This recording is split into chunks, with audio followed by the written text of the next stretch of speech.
forget to like and share this broadcast with your friends and family on Facebook Live as well as on YouTube. Let all of your friends and family know to subscribe so that you know when the Center of Hope is going live.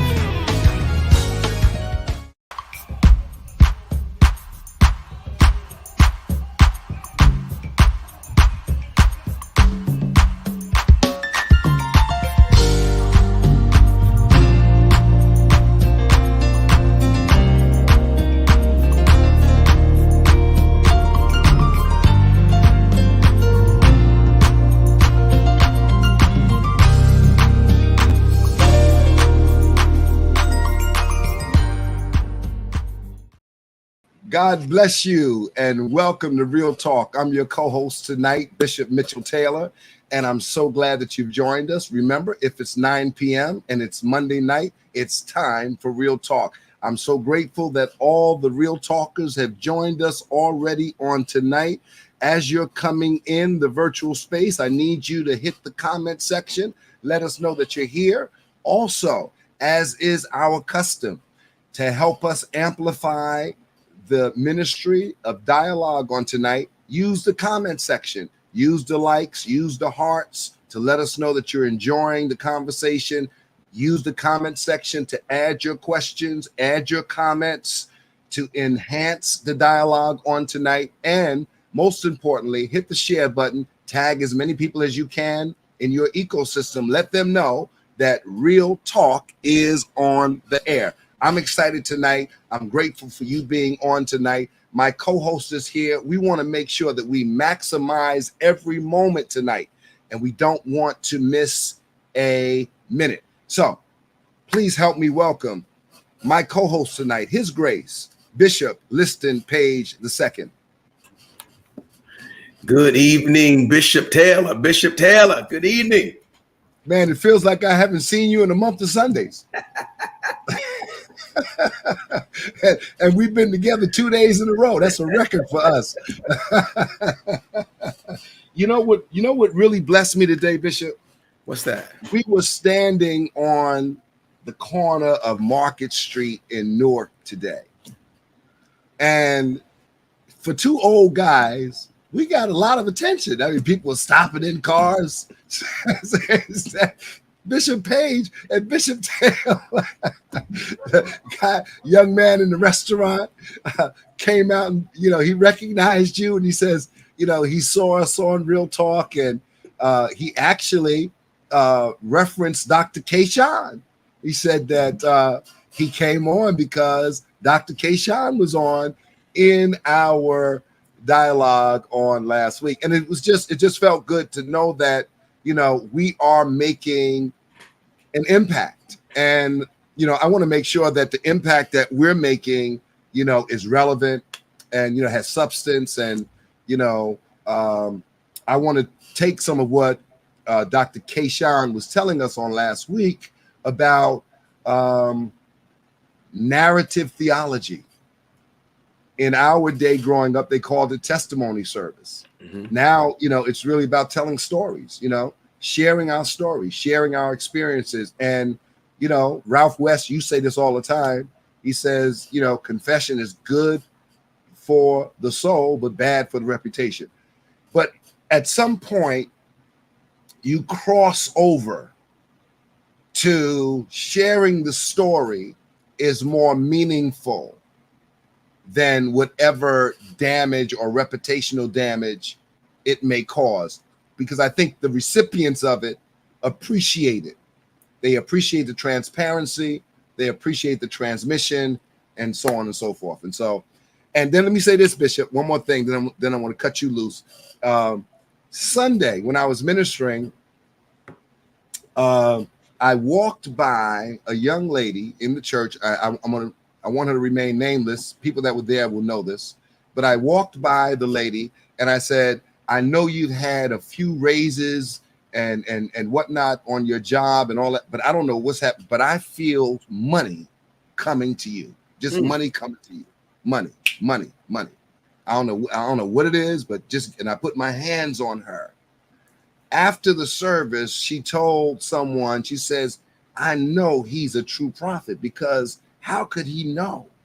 And anyway, long story short, they contacted her today and said, for the rest of your life, you're going to receive X amount of dollars every single month. She thought it was a mistake. And, I thought about what you were teaching on Sunday night about the efficacy of the prophet. Ooh, I done messed around and got anointed real quick. Let me tell you something.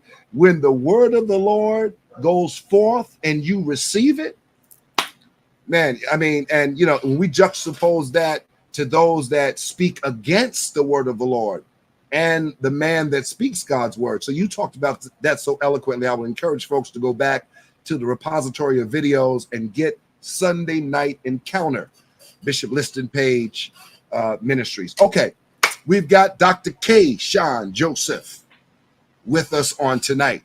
And we're going to bring him in just a second. But Bishop, talk to us, Bishop. What's on your mind? I always love to get that page moment. Well, listen, I enjoyed spending time with you 2 evenings in a row. This is something that we don't get an opportunity to do because our schedules are just so inundated with activity. Now, I don't know if we can say they're productive activity, but they're activity. So to be able to sit 2 days in a row and just reflect, catch up, talk about was tremendous. And that narrative theology piece, well, in seminary, we called it post-liberal theology. And it's just another term for narrative theology, but we call it post-liberal theology. And it's all about the gospel, the charisma, the euangelion being disseminated through a hermeneutic of natural experiences. So, like today, I normally pick the restaurants. I allowed you today to pick the restaurants. And of course, it was disaster. Listen, I tried, man. I tried, and I try to patronize. I try to patronize our people. I really do.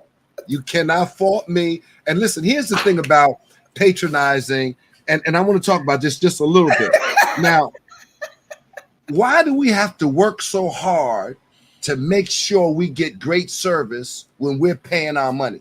Now, I got to go up. I got to put a 10-gallon Kool-Aid smile on my face to talk to the young lady that looked like she's already starting at minus 50 in terms of hospitality. So I'm using a smile. Hey, sis, how you doing? I want, and just being jovial. And she looked at me like, and what else you want?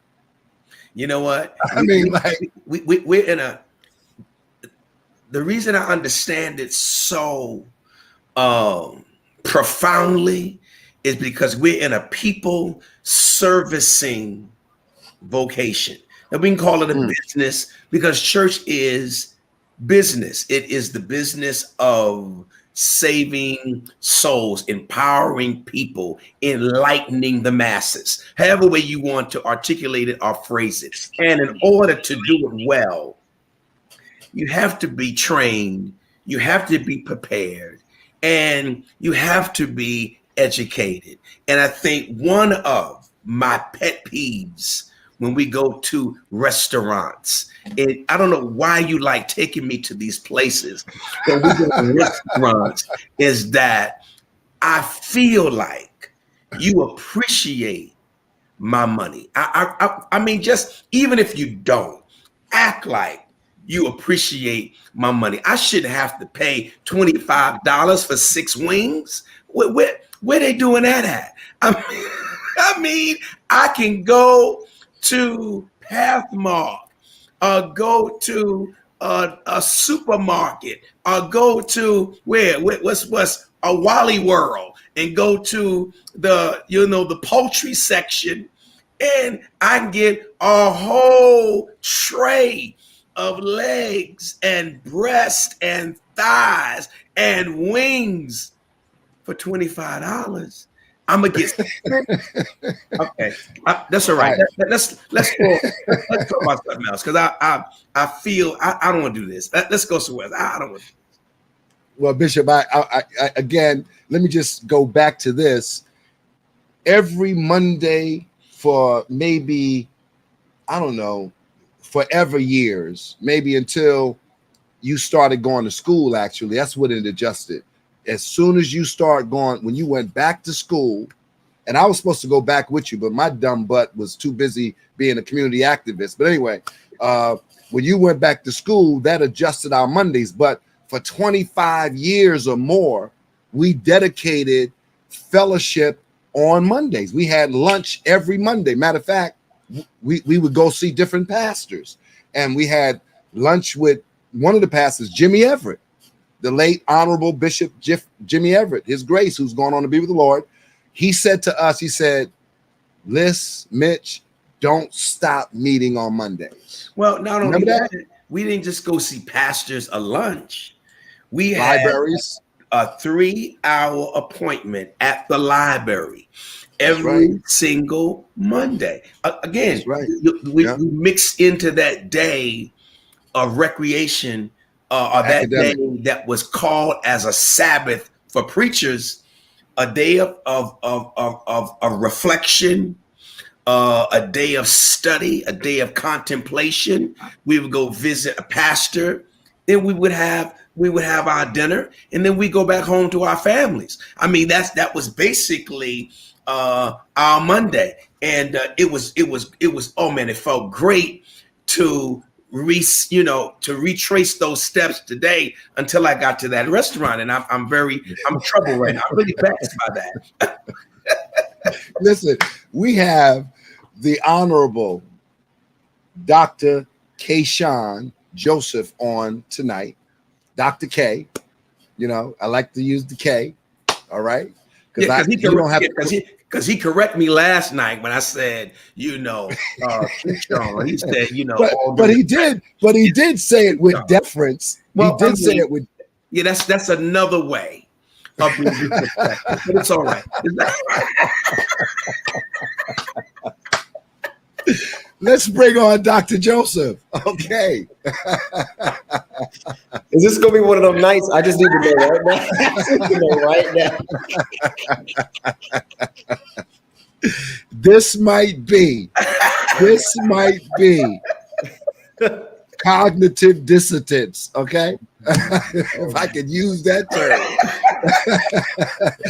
But let me say this. I want to start out, Dr. Joseph, by saying thank you so much for again entertaining two old guys in a conversation, bridging the intergenerational voids that may be inhibiting us from succession, from conversation, from allowing there to be some transfer both ways, so that the church and the defense of the faith can be adequately executed and received and transferred well. And so when we started last week, one of the things you started out by saying is that this generation is not monolithic.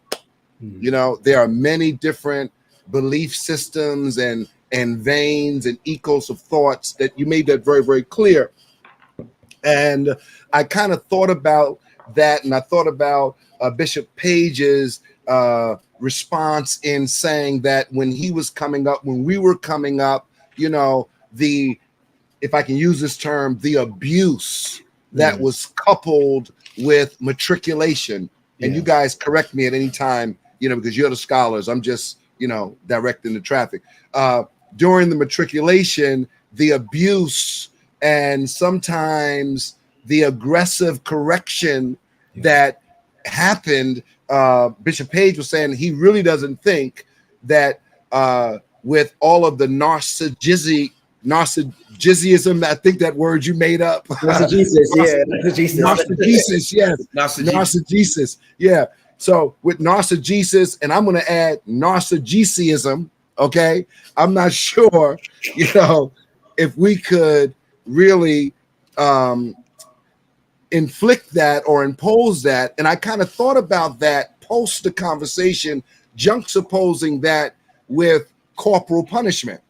Train up a child in the way that she is to go, and when they're old, they won't depart from. Well, we know that we've kind of, nexused into verbal correction and discipline opposed to corporal punishment. And I see the same kind of transition in the millennial Zs. And I think that you said it best. You said, in your slick way or sly way of kind of getting at us, you built us up, and then you said, he pulled the rug. He pulled the rug from under us. Yeah. And then he said, you guys preached us into a frenzy, taught us how to be critical thinkers. And then when we think critical and retort, there's an issue. Yeah. And so, I mean, that was a great, there's so many notes I had from last week. We talked about, Keyshawn, you talked about the cameras making the difference. What we had back then is not what you guys have today. Yeah. The revolution is being televised for you today. The moment you stepped on the platform until the moment you will step off, your life and your ministry will be recorded. Yes, sir. Period. It's being recorded right now. Yeah. And so you talked about that. And I want to ask you about this statement you made. You talked about the Facebook church versus the local church. Yeah.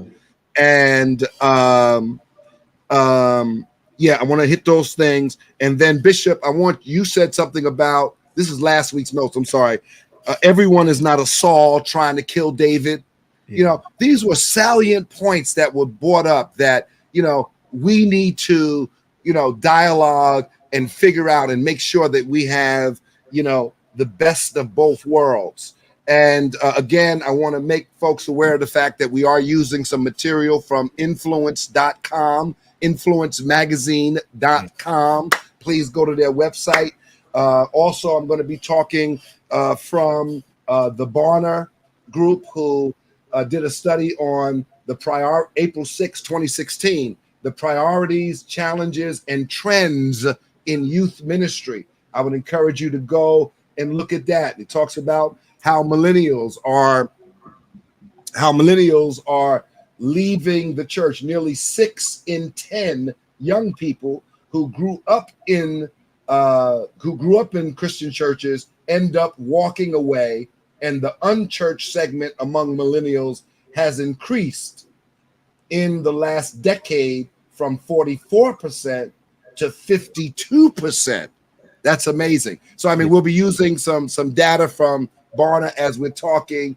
Influencemagazine.com talks about youth leaving the church, changing morality, secularism, lack of parental support, technology, competing messages, safety, team angst, relationship struggles, busyness, and such alike. And so, Bishop Page, I want to throw now this first question to you and to Dr. Keyshawn Joseph on tonight. You guys know where we're going on this evening, but I want to put this question in the ethos today.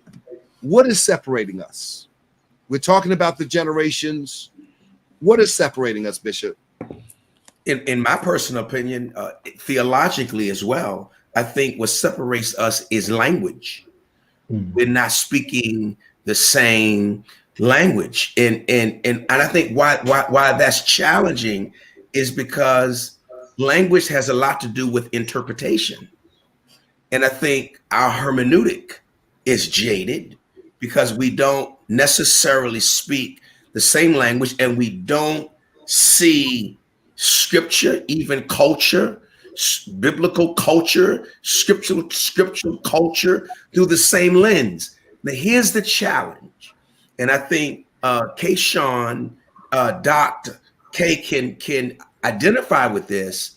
The Bible, though it is an ancient, archaic writing, it is timeless. Mhm. It covers the span of the past, the present, and into the future. But it has a lot to do with language, versions, interpretations. It has a lot to do with what he said, that narcigesis, which is really eisegesis. It has a lot to do with those things and biblical criticisms.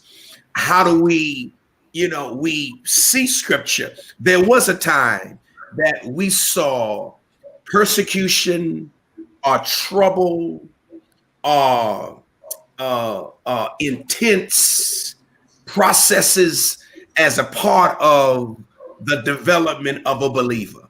But today, people like to franchise their trauma and use it as a platform to be identifiable. Where when you look at church culture, or should I say biblical culture, from the Older Testament to the Newer Testament, it was all about the more you're afflicted, the more you grow. The more you go through, the more you expand. The church in the first century, from first century to the third century, they grew exponentially because of persecution. They did not stop growing until Constantinian mindset got in the church. The church was now politicized, and we were no longer under what you was considered that persecution, that pressure. So when they signed that Edict of Milan, that's when, in my humble opinion, the church stopped growing into the organism that God had predetermined for it to be. So I think it has a lot to do with language. Persecution is not abuse. Correction is not abuse. Me telling Kayshawn, I'm holding you back an extra year before I ordain you, that is not abuse. Now, it could be based on the temperament of the insecurity of the particular leader, because everything, in my opinion, is not idiosyncratic, or it is rather idiosyncratic to each individual. I don't think you can paint it with a broad stroke. I think everyone being held back is not being abused. Some are, but not all are not. So I think language and how we define language and how we articulate to each other, to me, is the greatest chasm between generations. Dr. K, what do you think the problem is? I completely agree with everything Bishop said. I think language is important, especially when you consider even culturally speaking. You have slang is different. There are words that mean something now that meant something completely different before. There's new words that are being invented. There are words that are being modified and changed. There's terms that were not offensive, what I'm saying, in the 80s and 90s and even 2000s that now it's like you say, you get canceled. So I think there's a lot of that. I think another thing that is, and I think this is a bit of an indictment, not an indictment of my generation, but there's another point in that there's something that they call niche, like a niche marketing or niche grouping that exists in the current time. And what that means basically is that now in this day and time, you can literally find a group or a crowd for literally anything you want. You know what I'm saying? Any idea, no matter how weird or how strange it is, you can, because of social media, you can connect with people across the world and just obsess over or discuss or bond over whatever you want. And so now I think a lot of what's happening because of social media, we have this ability to create our own little hubs and corners and pockets and things that we can isolate ourselves from one another. Whereas before in church, we all had to be together. You know what I'm saying? And there was barely any children's church. You know what I'm saying? Everybody was together. We all had to learn the same songs. You know what I'm saying? Whether the mothers liked it or not, they was going to hear Kirk Franklin. Whether we liked it or not, we was going to hear James Cleveland. And that's just what it was. You know what I'm saying? Because we were all together in one. Now there's a day and time in which you can kind of branch off. You can make your own playlist, your own this, your own that.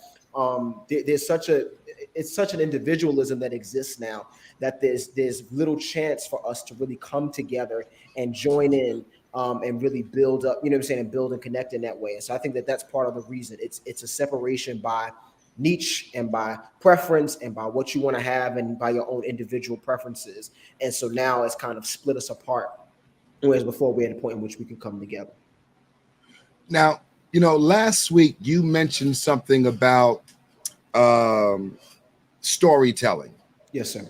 And you said that you thought that one of the valuable tools that we possess is the ability to tell stories. Oh yeah. Oh yeah.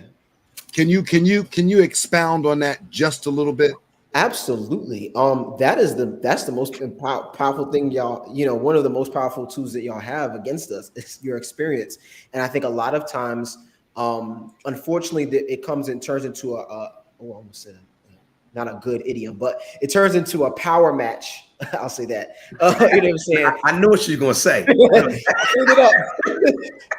But it turns into a power match of who knows more. Well, I did this. Well, I did. You know what I'm saying? And so when that turns into that can go on and on, because now we have Google, we have, you know what I'm saying, we have stuff that we could use and throw up or whatever. And most times the strongest response rebuttal that we have is not always biblical or logical. It's experiential. Well, I had a cousin and well, I felt like this. Well, so-and-so told me. And so that's the argument that we make. The powerful thing that y'all have is y'all can say, listen, now, you know what I'm saying? I'm telling you this because I did this already. You know what I'm saying? I'm telling you this because I lived that already. And unfortunately, in the day and time, the reason why we get stuck in our ways is because we feel like we are the first people to deal with these issues. We're the first people to be tempted with sex. We're the first people to be tempted with, you know what I'm saying, with drinking, with smoking, with whatever. We feel like we're the first ones to be tempted to become arrogant or to be condescending or to start feeling ourselves, or the first to start traveling across the country and preaching and all these places.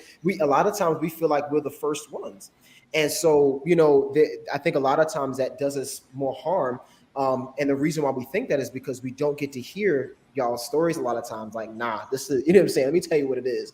And as somebody's bringing out, Christina brought this out beautifully just now, storytelling is something that was passed down from generations. That's what connected those generations all along, especially in the African-American tradition.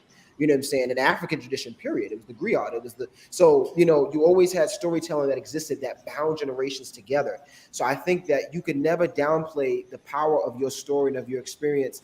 And not saying that it has to be a dramatic story or, you know what I'm saying, but you can explain where you're coming from and we can connect that in that way. And just by giving us your experience. Now, I do want to preface by saying, and I know I felt the concern from y'all last week. I'm not saying it go live and tell everything. You know what I'm saying? I'm not saying get in the pulpit and preach everything that you did and where you went.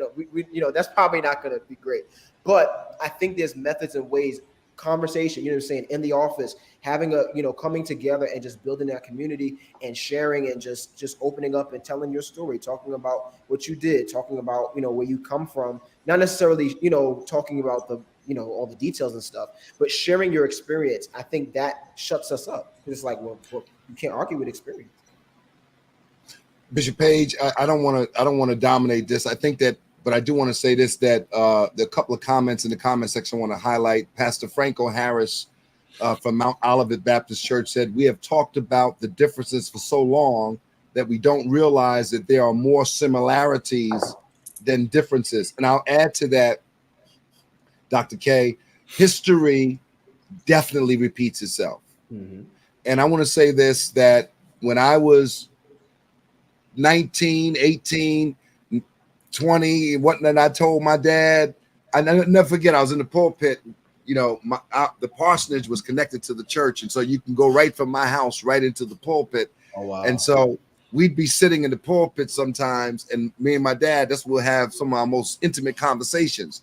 And so we're sitting in the pulpit just talking. And I would be like, Dad, we should do this, we should do this, we should do this, da da da da. And then we could do this. Da, da, da. I'm talking fast, and he's just sitting in the chair. And one day he just said, the doors are open. And I said, what? I'm talking about plans and what we should do. And he just says with a mellow, monotone voice, the doors are open.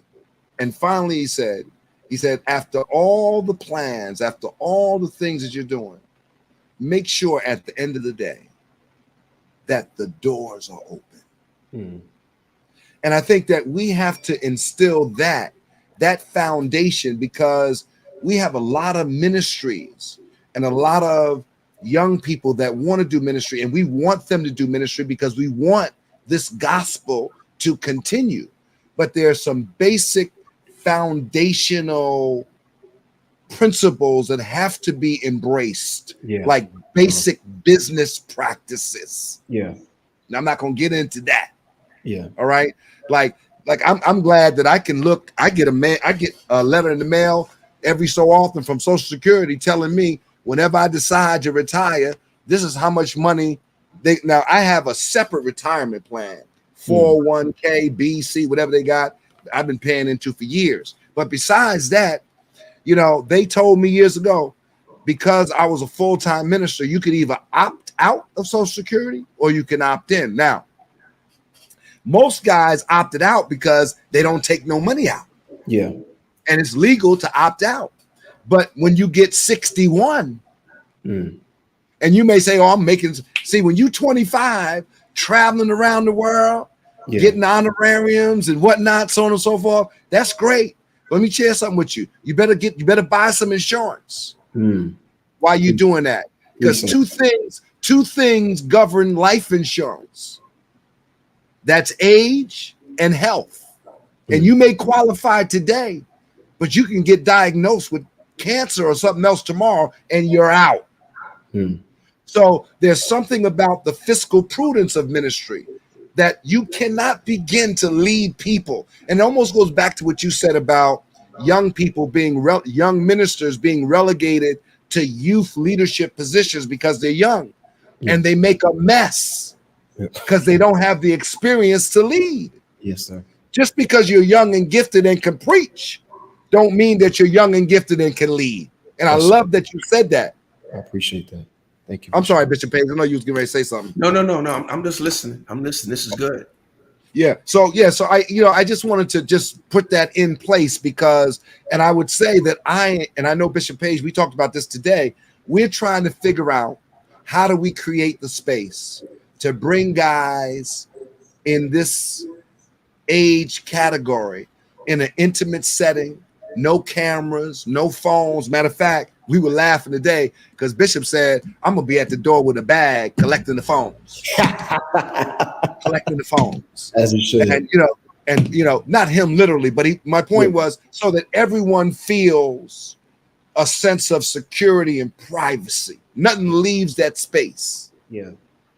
Need it. I think that's important, and not just for me and Bishop Page. We're small pebbles on the beach, but I mean there are certainly giant testimonies and stories that that can be aggregated and put into this space. Yes, sir.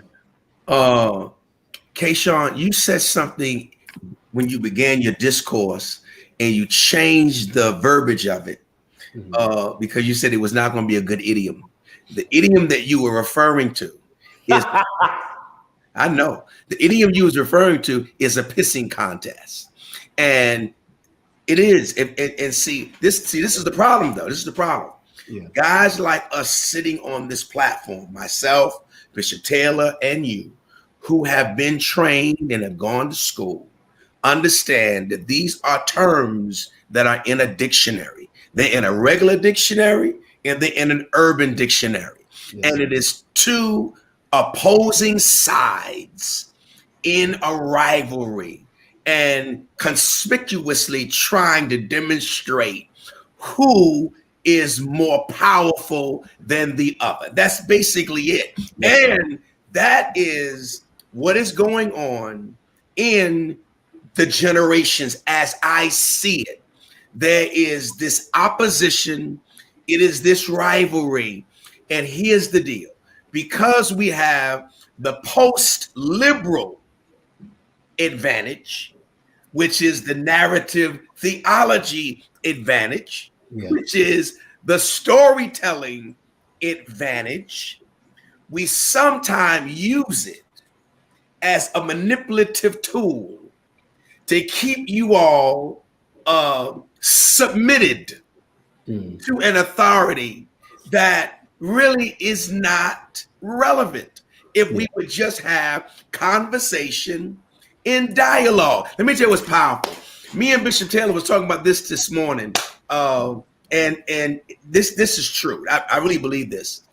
The Bible shows us how we should resolve conflict, no matter what the conflict is. Absolutely.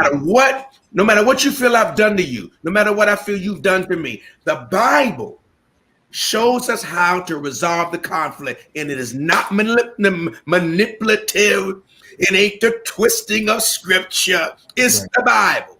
Right. If Kayshawn offends Liston Page, Liston Page has a responsibility to go to Kayshawn, not Mitchell Taylor, not my friends. I need to come to you directly. Here's the problem. Once that protocol is violated, I don't want to talk to you, and I'm not going to talk to you. I hear you. Straight up. That's it. Once that protocol is violated, what we need to talk about? What is there? What we going to talk about? What type of exchange do we need to have when you've already vetted me, you've already judged me, and you've already found me guilty? Just cast the sentence. It's nothing to talk about. And I think for us, we have done the generation a disservice because all of you all are not disrespectful. You're not arrogant. You're not pushing back against authority. I would say for the most part, you all are so respectful and honorable, and you want to learn. You want to hear truth. But Kayshawn, I want you to deal with this for me. And I saw a Spud in the thank you, Spud. His smart Alex self too. I saw him in there. But I agree with Spud. We can't be so transparent. We use the transparency as a psychological weapon to affirm bad behavior. Because see, sometimes the reason we are so transparent is because we're going to continue in bad behavior. And I think for you all, you see through all of that. And you actually have an issue with it. Yeah, I think that's a dangerous thing. And that's what I was going to say. So here's my frustration I've always had. The ones that have the wisdom and the knowledge and the experience and the stuff that we want to hear, they're quiet. And then the ones that don't, and really was nobody, you know what I'm saying, back in the day, didn't do nothing, hasn't been nowhere, have never studied, don't, you know what I'm saying? They are oftentimes very loud and very pronounced and always trying to grab us by the collar and it's just like, and I've noticed that. I remember fussing one time, I won't call the preacher's name, but I fussed him at him lovingly. I fussed at him lovingly because I said, we need your voice. Like, these people up here just saying whatever. When these conversations come, when these subjects come up, let me tell y'all something. And it's like, you know what I'm saying? Like, you couldn't have hung with Bishop Page, Bishop Taylor. You know what I'm saying? You couldn't have, and I say that respectfully, not competitively, but like, you weren't there. You weren't doing the work. You don't have the competence in many ways to you know what I'm saying, teach us. And a lot of times my concern, the reason why I'm bringing this up is because a lot of times we hear from the wrong voices, and the wrong ones are grabbing us, and the wrong ones are trying to mentor us and teach us, and they don't, you know what I'm saying, and they're not telling us anything that's helping us, and then they're steering us in the right direction. They're telling us how to sneak, how to creep, how to, you know, and I'm guarantee you there are plenty of people that, you know what I'm saying, can attest, and I'm asking them not to say anything in the chat. Don't say in the chat if you did. But many of them can attest that people have told them, listen, Doc, you need to do this. Listen, Doc, you know what I'm saying? It's a lot of times it's the wrong voices, and the real voice and the powerful voices are like, just quiet. And so I push all the time, like, listen, y'all can't, you know what I'm saying? If I have somebody that I know is great, you know what I'm saying, that has a lot to say and has a lot of experience, I beg them, like, please, you know what I'm saying, get in that. But a lot of times they just, you know, y'all don't. I'll say y'all. And I thank God for y'all having this platform Monday night for us. But a lot of times y'all just don't. And I don't know if it's maybe because y'all had experience with young preachers that you know what I'm saying, were wild and just disrespectful, or maybe y'all feel like everybody's already saying things, but maybe y'all could tell me more about that. Like, how come it is that y'all kind of like pull back and like don't really jump into stuff too much, or don't really, you know, pull, you know what I'm saying, in that situation? Because that's what I'm wondering about. That's a very, very, very good question. I'll say this: I have really not had any bad experiences that I could recount with the younger generation ministerially. In other words, direct impact. You know what I mean? You know, I've had, in my ministry, a little left, a little right, but nothing earth shattering. So I'm not jaded.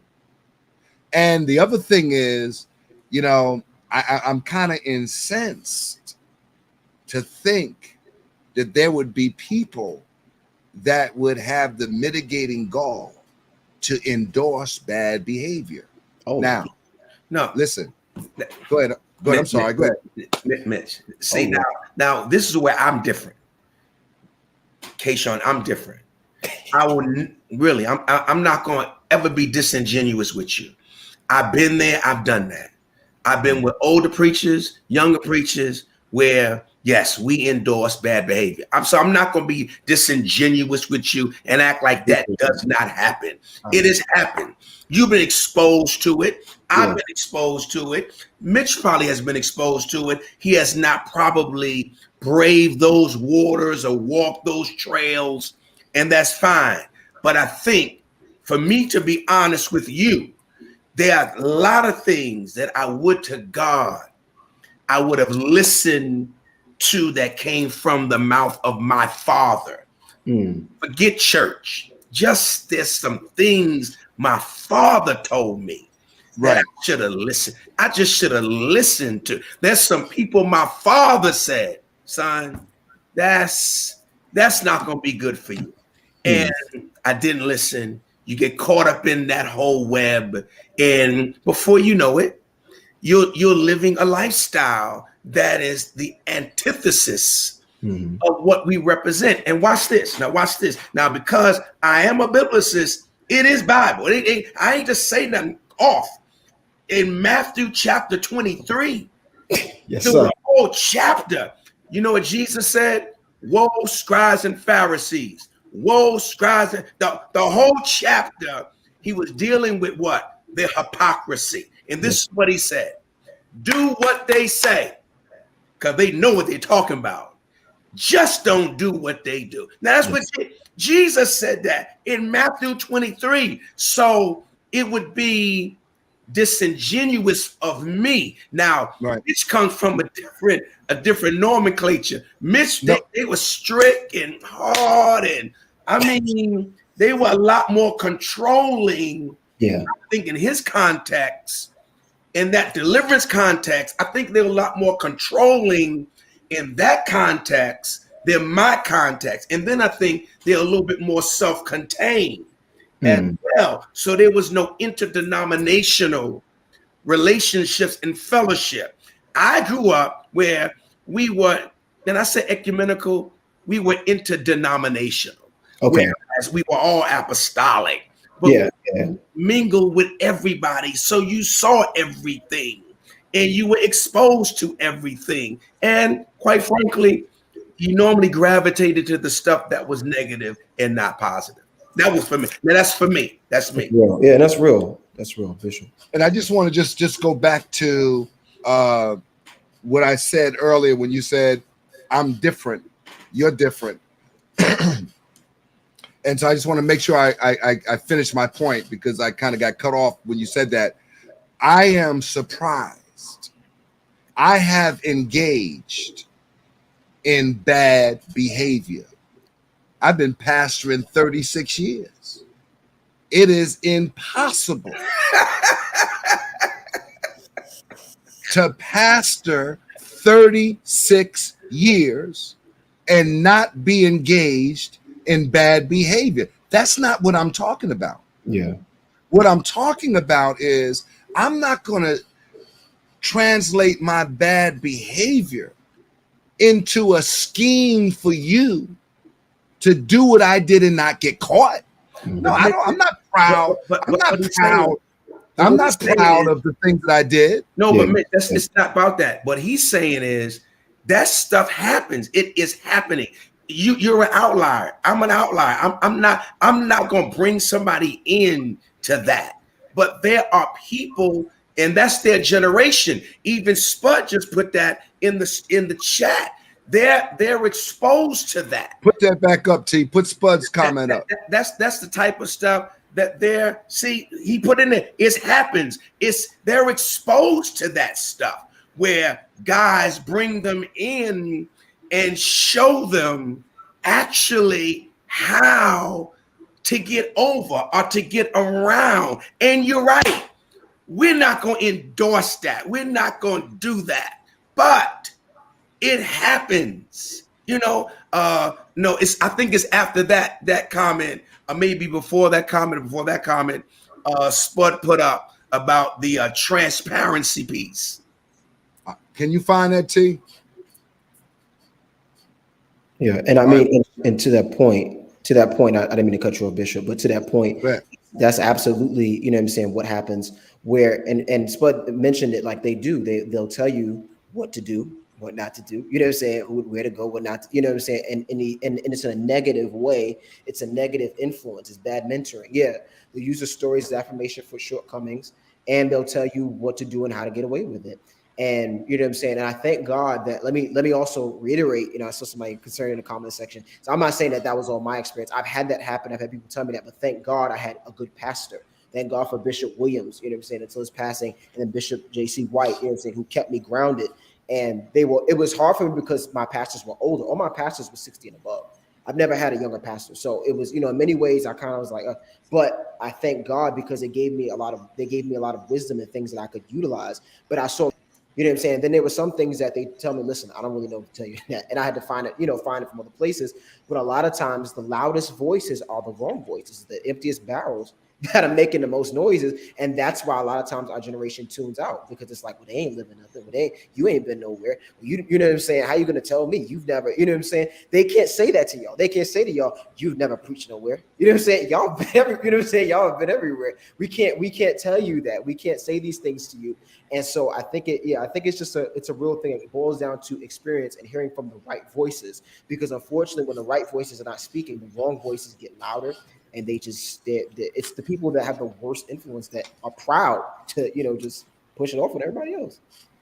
I think your generation, from what I've been involved with, and Spud is one of those young men that I'm so proud of, because he listened to what I said. He's in school. He's gone back. He's got a degree. He's gone. I mean, I think what happens is this generation really wants people to be honest about their journey, period. I mean, there's some bumps in the road.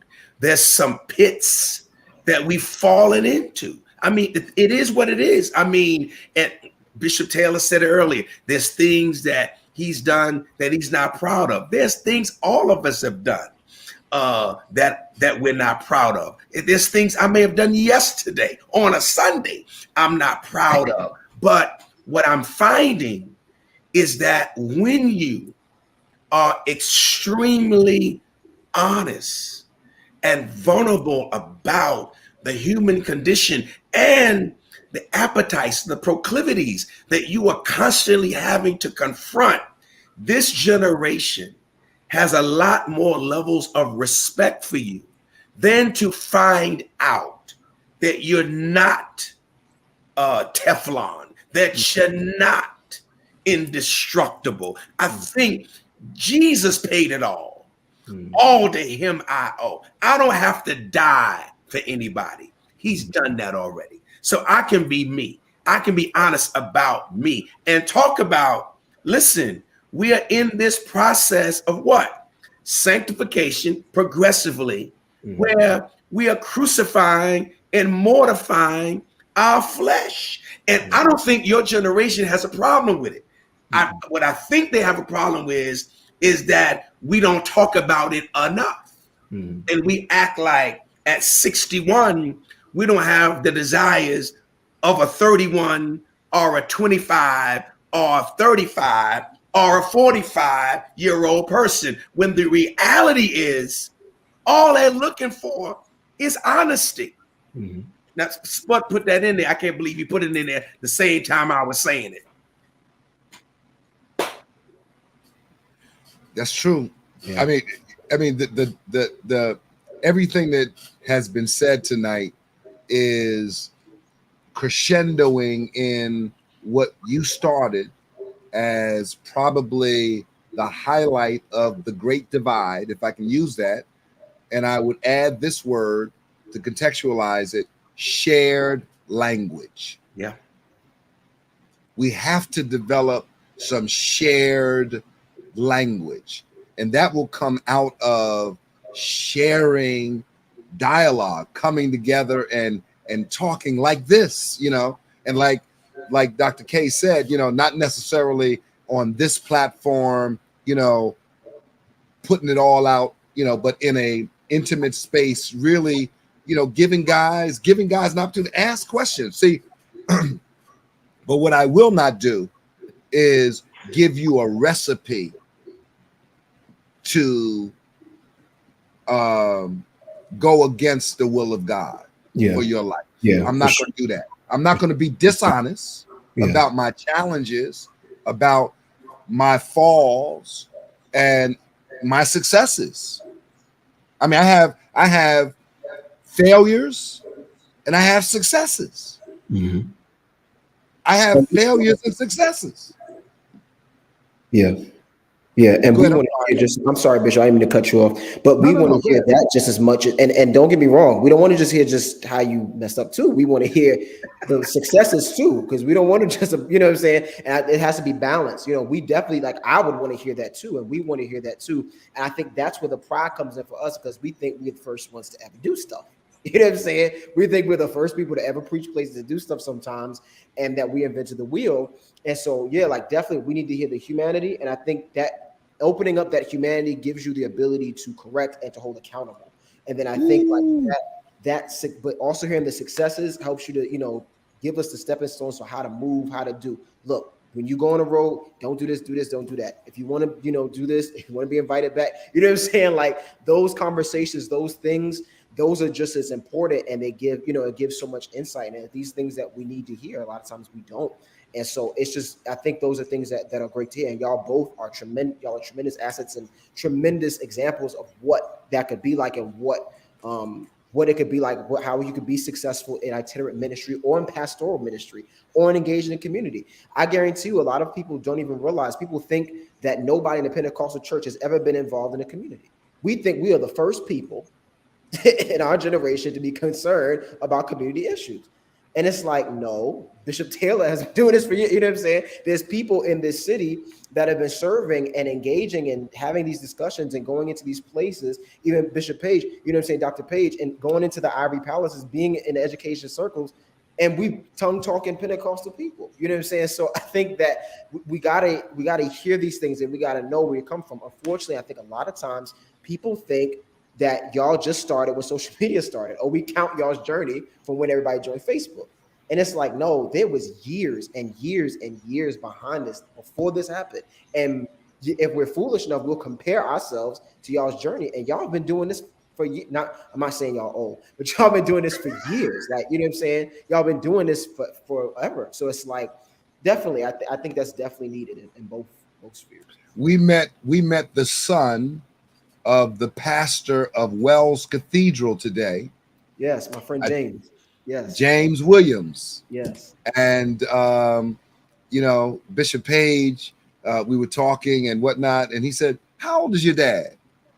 And he said, "Oh, my dad is 54."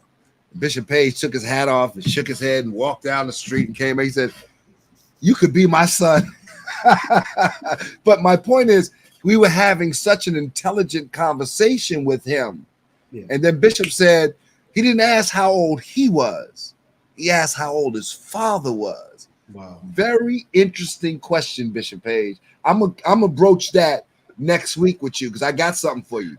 I got something for you on that question. Trust me.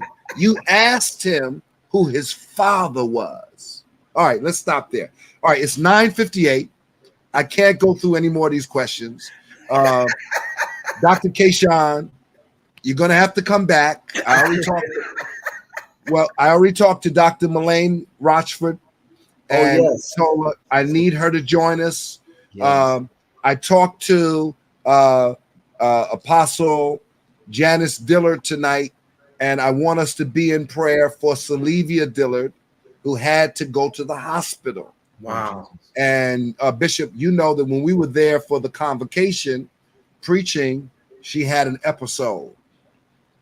You know what I mean? So let's just keep her in prayer. She was going to be our guest tonight.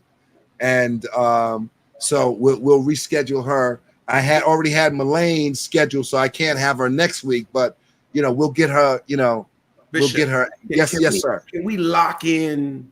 I'm gonna put him on the spot because we need to lock him in. We need to lock in Spud with us next Monday as well. Yes. Darryl Brown. We need to lock him down next week. Spud, if you can do it, put in the chat. Yes, I can do it. I'm not chasing you down. I'm not calling the administrator. You call my administrator. I don't call yours. You call mine. You put it in that chat.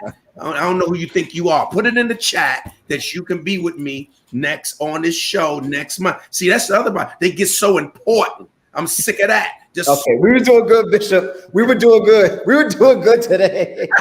We were doing so good today. Okay, Mitch. He got it. Okay. Well, you better be. I'm sick of. They just get so high and lifted up, and they train fills the temple. No, you be on this live next Monday at 9:00. Okay, we got him, Mitch. We got him. Good. So we have Melaine next week. We got Spud next week. We got to reschedule Salivia, and we're praying for her. Our prayers are going out for her now in Jesus' name. Touch her body. It's done. Okay. So Bishop, I'm sorry, yes. Bishop. James Williams is in the comments section. He made it on. He's the one that you met today. He is. James. Thank you. I didn't see James. He's in here. James, listen, we're gonna have you on, not this week, but trust we got you in the queue. The producer is listening to us, and everything we say, they're taking notes and all this kind of stuff. So we got you, James. We got you. We want you on. I was very impressed with you on today, your spirit, your humility, and I can tell you your dad has done a tremendous job with raising. Yes, Bishop. We need to get James and Christina Barr on. James and Christina Barr with Kayshawn the same night. So maybe not next week, of course, but maybe the week after. That gives them time. But see, them millennials, their calendars are always filling up. So we need to give them, a couple of weeks in advance, and then maybe Christina can send us out her ministerial requirements. Yes, what she want to drink at home and the atmosphere she need create. I'm sick of them, Mitch. I'm sick of them. But let's have them on. Okay. Yes. Well, Well, listen, I just want to say we're gonna do what my good friend Bishop George Bloomer does. This is not biblical outside of the tithe in the Older Testament, but he would open up the heavens, and it was metaphorical of receiving an offering. Am I being contextual, gentlemen? I just want to make sure. I'm asking permission to violate the text. Okay. I know where I am. Put the ways up to give. I want to open up the heavens proverbially on tonight. And I think I have a little authority in doing so. I spoke a blessing over my sister yesterday. I told them, let me just put more context on this.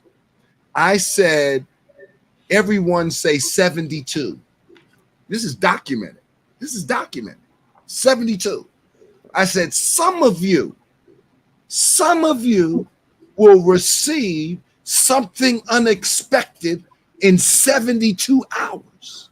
Between now and 72 hours, I've already started getting the testimonies, and the 72 hours has not been completed. That doesn't give me any special powers. That just demonstrates that God's word will not return to him void.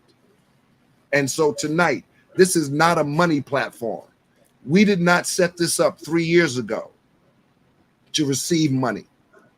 But I will say this, we do pay a producer and we do pay an executive producer. Me and Bishop Page do not get paid. We do not get paid. If we bring a guest on, we try to send them a little, like I sent you a little honorarium, but it wasn't it was just something to give you gas money from Facebook to YouTube.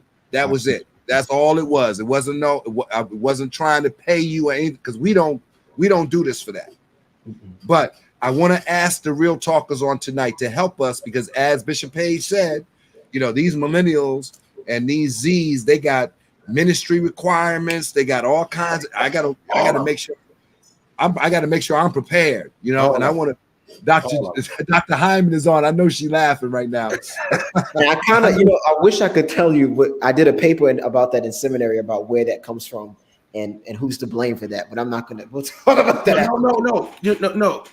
Kayshawn, I'm serious. Yes, that sir. would be very good. Unpack that for us right now. Tell us where it comes from. All right. So I'll tell you my theory. My theory is that a lot of that comes from the. I don't know if I want to say this. I might get in trouble. But I'll say this. In the 1990s, the major conference culture is what I called it in seminary. Pentecostal conference culture, which is when you have the explosion of the large conferences. You had Azusa, you had Megafest, you had Women Now Loose, you had, not just those in particular, but all of them. When that started happening and people were able to really capitalize on these large amounts of people, mass audiences, and all that stuff at the same time, this is when we saw the rise of, honorariums, requirements, do this, do that. All of that kind of really became prominent at that point in time. So I did a whole paper on that in college, in seminary. Awesome. Well, listen, hey, if I don't go, the comforter don't come. That's my motto. I don't know if I can get them on. I'm gonna try. Dr. Art Presley out of Drew University. I took a class when I was doing my STM degree, and it was a class on the mega church phenomena. Oh. And in that class, we found out that there are not more than 200 mega churches really in the world. And we did talk about that proliferation of honorariums and how that kind of morphed. And you're right. Writers. I have a writer. Bishop Taylor has a writer. I'm sure you have a writer of what we expect when we go to minister. And we can really talk about that.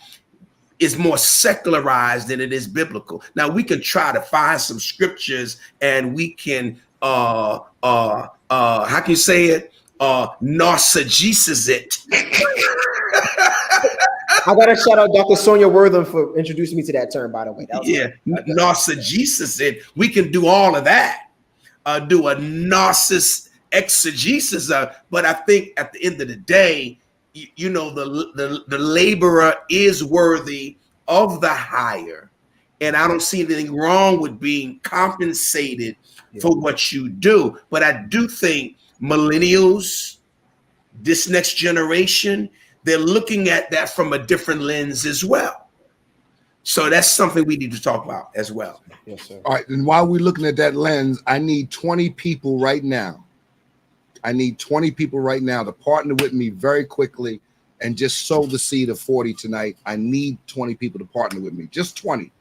If I can't get all 116 between YouTube and Facebook, 117 now. If I can't get all if I can just get 20, just to sow a $40 seed tonight, I'll be one. Bishop Page will be two. I just need 18 more people. just sow the $40 seed on tonight and put in the comment section, it's done. I know Sunday is a heavy day. We've all brought our tithes. We've given our offering. Some of us gave a sacrificial seed. Thank you, Corinne, for a seed of 30. Thank you, Corinne.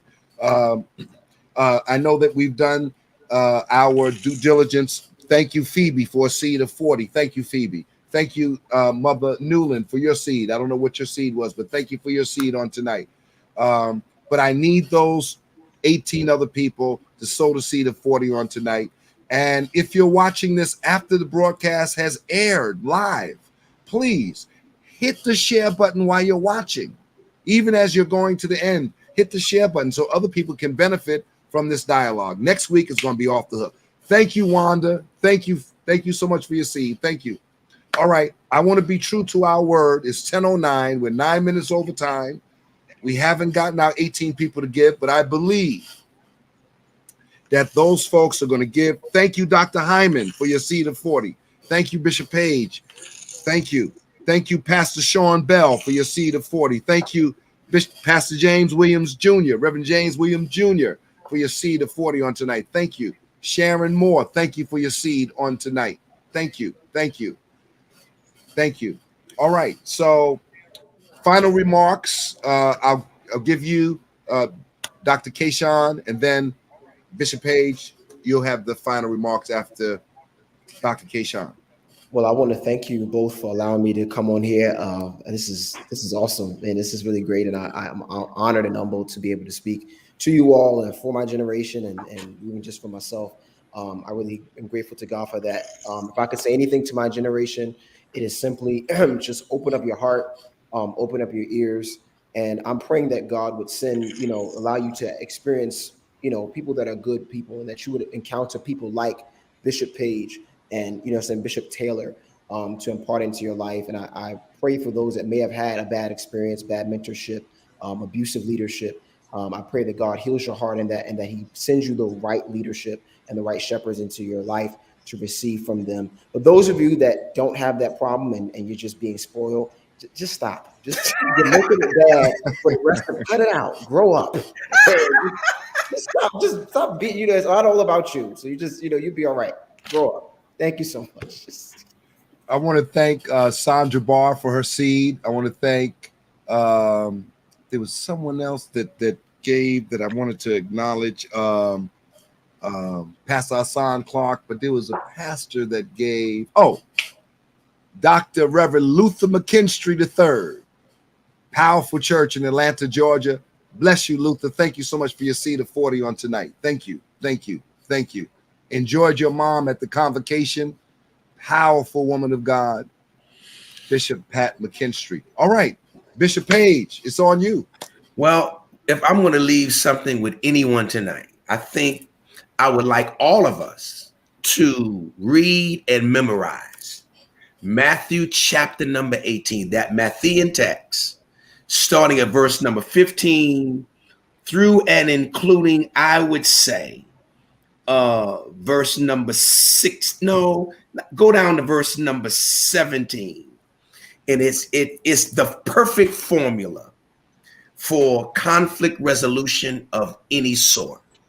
And I think that millennials, baby boomers, Z's, whatever generation you want to say that you're a part of, I think conflict resolution and coming to the table willing to speak the same language is going to be paramount and Herculean in these days. We need to stop romanticizing and franchising trauma, and we need to find a way, one-on-one, to have those serious conversations. Yeah. If you're offended in any way, what anyone has done, go to them, talk to them about it. And I think you'll find out that they will be open to the dialogue, particularly if you come right. A soft answer turneth away wrath. Listen, I feel like a kid in the candy store to have two great minds from two generational spheres speaking on tonight. So I thank you both. I want to wish a happy birthday to my mom, Mother Mildred Chapman, 91 years of age. She's not my biological mom, but she's been acting as a surrogate mom to me since I was 10 years old. And I just want to say, Ma, I love you. And I wish you a blessed birthday today. I was there yesterday with you, last night, spent a lot of time with you. And I know the party was today, and I couldn't get there today because of obvious reasons, but I love you, and I'm sending you all of my love. I posted our picture on Instagram. I want everybody to go to the gram and wish my mom some love on her birthday. 91 years old. And you know what? Her mind is sharp. I mean, her eyes are not dim. Her voice is not silenced. It's amazing at 91 years of age. So happy birthday, Mom. All right. Please continue to sow. Thank you, DN Brown, for your seed on tonight. Thank you so much, Dr. Brown, for your seed on tonight. All right. I want to thank everyone. I want to thank all the real talkers for joining us on tonight. And as I always say, oh, Bishop, I'm sorry. Let me just do this. Wednesday morning word, 6 a.m. Wednesday morning word, 6 a.m. Meet us. Take a picture of the Zoom ID. Meet us this Wednesday. I have a word for you on this Wednesday. Also, Wednesday night, School of the Bible, 7 p.m. When we started this online platform in March 20, I said, Bishop, you do the Bible study on Wednesday. My people will be there on the Bible study. I'll be there on the Bible study. And we'll do Real Talk on Mondays and Follow the Prophet on Fridays. And listen, and we just wanted to keep people together and just give people the word during that intermission. And so those are the things that we have on deck. And then Friday night is our Friday night encounter, 7 p.m., Bishop Liston page. And that's the announcements of the week. Thank you. Walk with the King today and be a blessing. Amen.